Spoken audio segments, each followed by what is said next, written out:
male groups compared to the controls. As you can see, that this is the control survival here, and you can see that all of the exposures were exposure groups that had survivals that were exceeded the exposure groups in the males controls.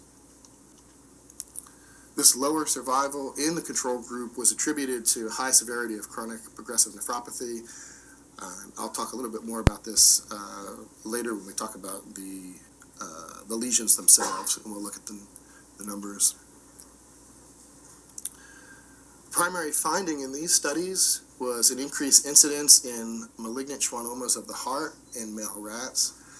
And Dr. Sesta will talk about this at great length in his talk. I don't want to steal much of his thunder, but this is a picture of the lesion that occurs right here and throughout here. Again, Dr. Sesta will talk about this lesion in his talk, but I want to talk about the actual incidences of these lesions.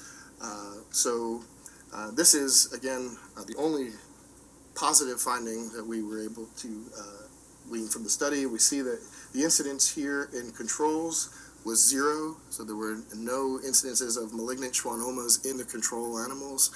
We see that there were incidences that occurred at the 1.5 watts and 3 watt per kilogram, but there was actually a much higher incidence in the 6 watt per kilogram exposure.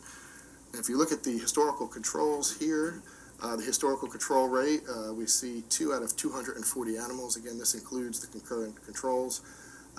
There's a rate of 1%. With a range of 0 to 2%. Here in this case, this 5 is 5.5%, or rounded it would be 6%. So this value here exceeds the 2%. This value at 1.5 is right at the upper end of the historical control range.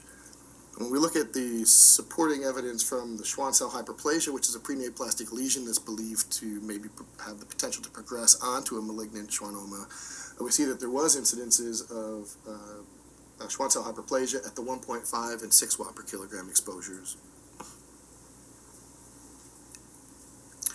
On the bottom of this slide, we've included the female incidences, not because these were significant, but just so we can compare those. You can look and compare those to what was observed in the males.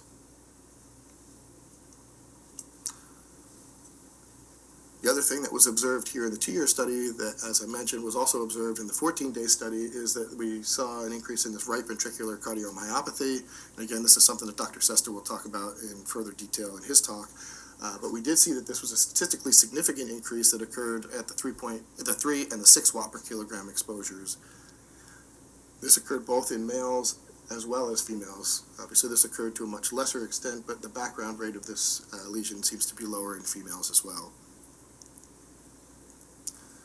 So this demonstrates then that the heart is likely is a target organ of RFR exposure.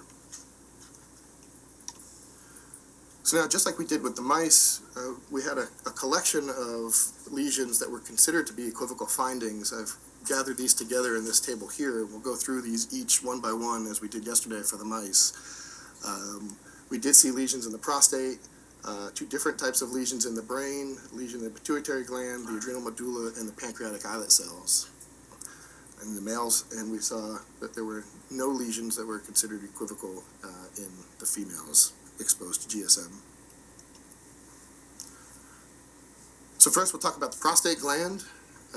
Here, if you look at the incidences, the combined incidences of adenoma and carcinoma, we see that there was a higher incidence at the 3 watt per kilogram exposure group compared to controls.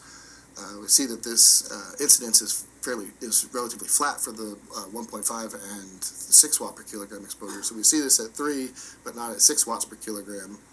We look at the historical control rate for this lesion. We see that there was 2 animals out of 240. The range is 0 to 2%. This 2% is here in this study because this is 2% here.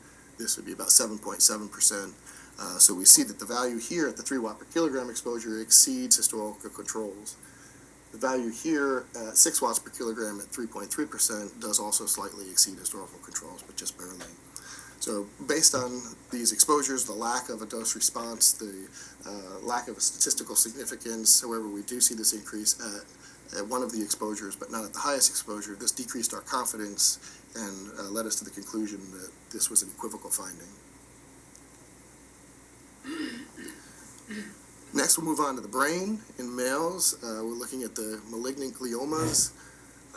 Again, just like we saw with the cardiac schwannomas, we see that the incidence here in controls was 0.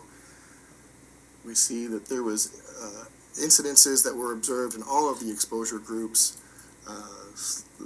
slight increases that were not statistically significant. There was no significant positive trend test, but these exposures also fell within the range of the historical controls.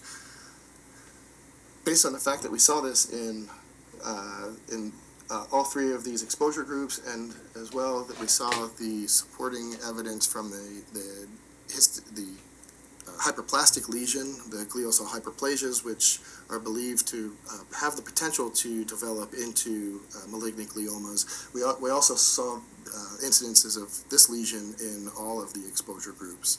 And again, we didn't see this lesion at all in the controls.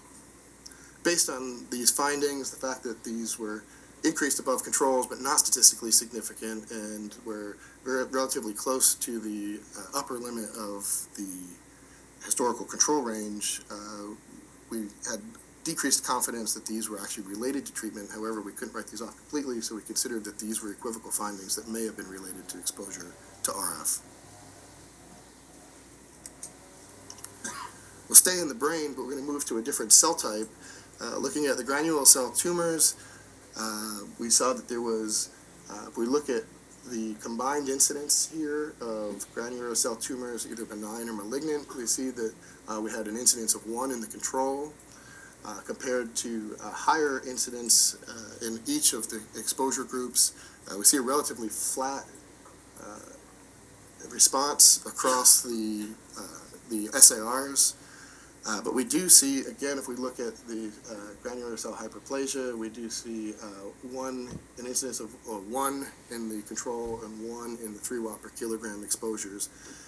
We compare this to historical controls. We saw that there was a historical control average of about 1.7% and a range of 0 to 4%.